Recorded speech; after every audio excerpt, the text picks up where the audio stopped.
Yata, nagkay-usap. Dayon, salamat sa usog kabaskog. Usogin ng uboron. Ubo o lipong. Ang meron ng ubo o lipong. Salamat sa Ginoo nga.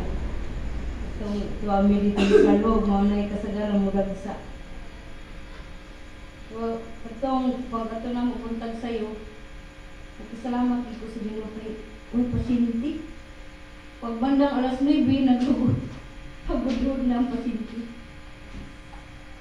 Salamat sa Diyos mo. Kung gain na, manako dali sa kuan. Ato na pupuspikas. Ako sa pupusan kay taod-taod na siya, wala nga sayang, kailangan kabuan. Siguro mga 3 kabuan. Pero humanagin na ko ang puntahan. Ako lang nagloringan ang sao. Salamat sa wisdom. Nagay na naman ito ni Anha. Nag-ilip mo daw siya. Ito dito. Nakatanawa lang kung ano. Ugma pa na ko itawad ang puntahan. Tanawa kung okay bang isa naman daw siya. Ano balik? Pero ni tanaw dito.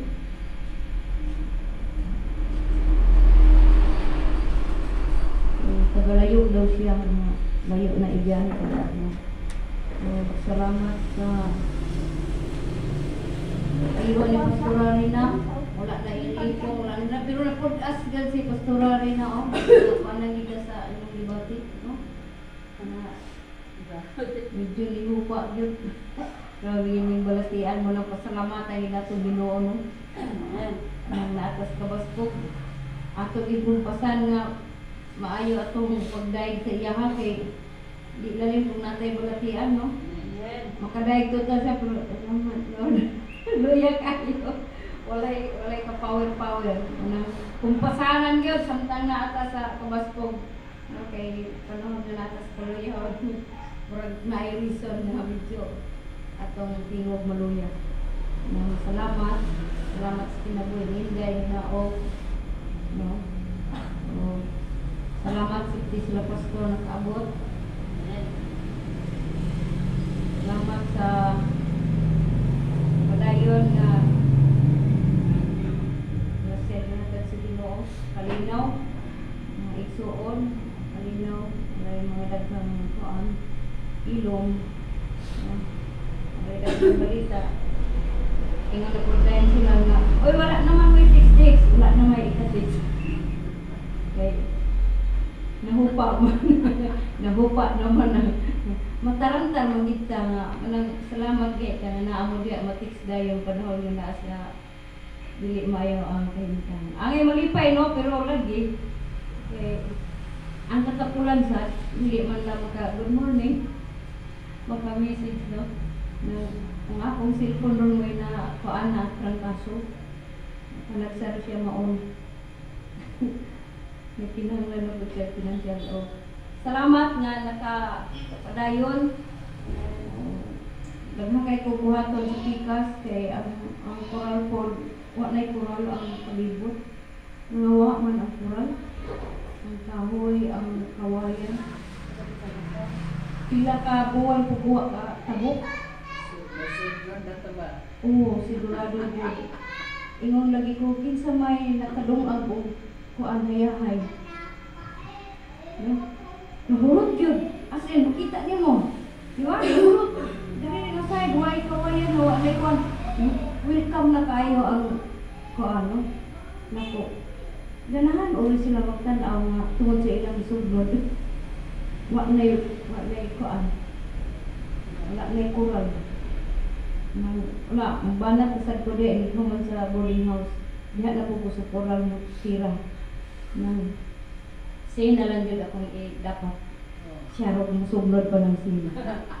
Pero nawadaan ko sa kasin pastoral rin na nga padit na akong di coral.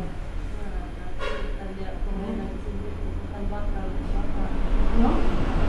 Di mo kabadlong ang ginikanan, no? Mga luklokon ang sin. Sabak kayo dito, anak-anak. Tupi-tupi. Sabak kayo, gusto mo sabi niya. Pag mo niya.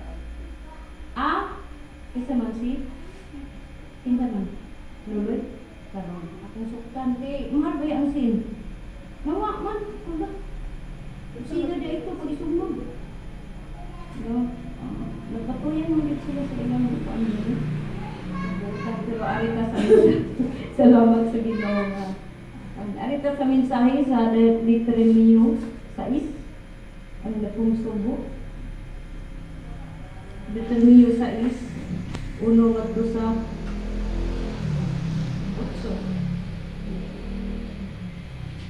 Pinalagit ang akong suga na kaanak. Para sa itong suga na ipat ng bibig. Sa cellphone, suga. Siguro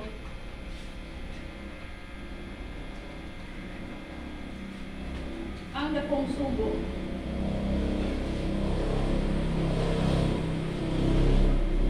sa uno at to sa yan. Bata pa mang buoy, 53.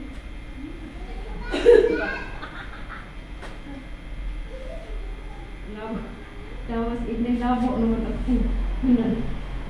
No? Koreksyon na ako naman ni siya reading glass, di manigid ingon nga sa mata. Ingon diha, mao kini ang tanang mga balaod nga gihatag kanako sa Ginoo nga inyong Dios aron itudlo kaninyo o aron tumano ninyo dito sa yuta nga inyong atuan o panag-iyahon sa tibuok ninyong kinabuhi. Kinahanglan nga kahadlukan ninyo o sa inyong mga kaliwatan ang Ginoo nga inyong Dios o tumanon ang tanan niyang balaod nga gihatag ko kaninyo. Kung buhaton ninyo kini, makabaton kamo taas nga kinabuhi. Busa pamati katawan sa Israel.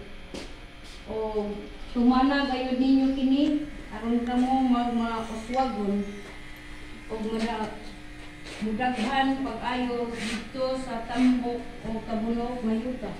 Sumala sa gisaad sa Ginoo nga Dios sa inyong katigulangan.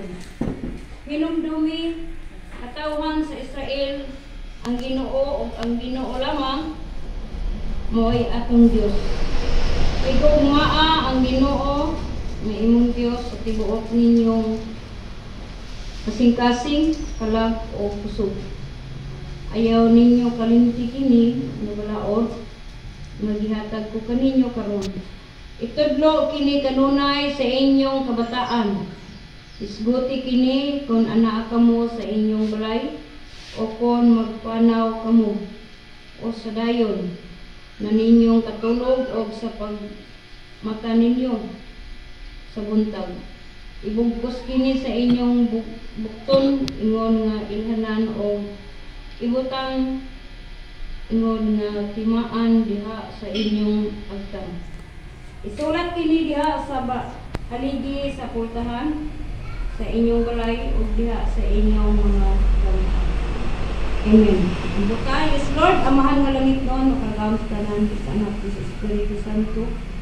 Sa makausap ka Lord, salamat ayo sa kaluoy ug gugma nimo Lord, kanamo nga padayon kami Ginoo nga makadulog sa imong panawagan aron makiusa daygon ka himayaon kasimbahon ang tinuod sa among mga kinabuhi. Salamat sa imong balaang presensya na kanang salamat sa padayon mo pakisulti ka ng imong lampulong ang madungog nga mao imong gahom. Maghatag sa amo Lord o giya sa among pagkinabuhi sa kanunay nga mataron ko niya. Padayon nawa Lord ang grasya, proteksyon, panalangin sa bawat usa o masabtan ang mensahe maikinabuhi. In Jesus' name we pray, Amen. Amen. Salamat sa Diyos. O ang maong mensahe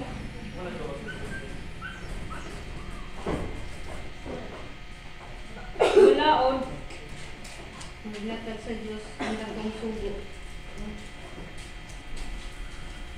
Usa ni siya ka mensahe nga gisulti ni Moises ngadto sa mga Israelita katong giluwas sa kaharian ni Faraon.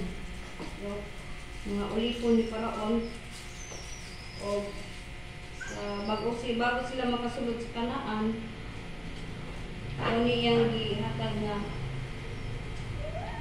pahinumdom o pahimangno sa mga Israelita. Panahon na sila ato ana sa Kanaan kay na-miss ko ani nga mensahe ba nga akong gibasa. Si Moises din nagluwa gyud kasulod sa Kanaan sa ilutang saad sa Diyos. O ingon siya diha nga isgutan niya ito aron sila mahimo nga mauswagon no sulti diha mao kini ang tanang mga balaod nga gihatag kanako sa Ginoo ng inyong Dios aron itudlo kaninyo o aron umano ninyo dito sa yuta nga inyong atuan o panagyahon sa tibuok ninyong kinabuhi kinahanglan nga hatlokan ninyo o sa inyong mga kaliwat ang Ginoo nga inyong Dios ug tumanon ang tanan niyang balaod nga ihatag ko kaninyo no salamat sa Ginoo nga ang maong mensahe dili lang para sa mga Israelita bagkus sa ato gyud ni karon kay usa man ta kakaliwatan usab ni Abraham no kaliwatan na ang kadaghanan ni adto ang mga Israelita daghay na pakyas daghay wa kasulod no duha ra ka tawo ang gitagaan o katungod sa Ginoo nga makasulod sa Kanaan o gani si Moises sa iyang wala po kasulod sa iyang katayuan na nanguna no yung anak ka grabe o mo ni si Moises ang naghiskot lang siya ani dito nagtudlo siya sa mga salita para sa ilang pagkinabuhi dito sa yuta ng tawhan ilang puy-an ang Kanaan ang pinakadakong sugo mao nga diri sa Utso gikan sa 6 ngadto sa 8 diha na to makuha ang pinakadako nga punto ani nga mensahe kay gisaysay man ni Moises ngadto sa mga Israelita o ang matagaan nato og dako og punto nga gitawag siya Tima diri sa 6 ngadto sa 8 ingon siya ayaw ninyo kalimti kining mga balaod nga gihatag ko kaninyo karon itudlo kini kanunay sa inyong kabataan isguti kini kung anaa kamo sa inyong balay o kung magpanaw kamo o sa dayon sa inyong katulog o sa pagmata ninyo sa bunta. Amen. Hallelujah. Salamat sa Ginoo nga kung kaniadto ang atong nasigutan sa mga kabataan negosyo bahin sa pag-eskwela bahin sa unsa pa nga mga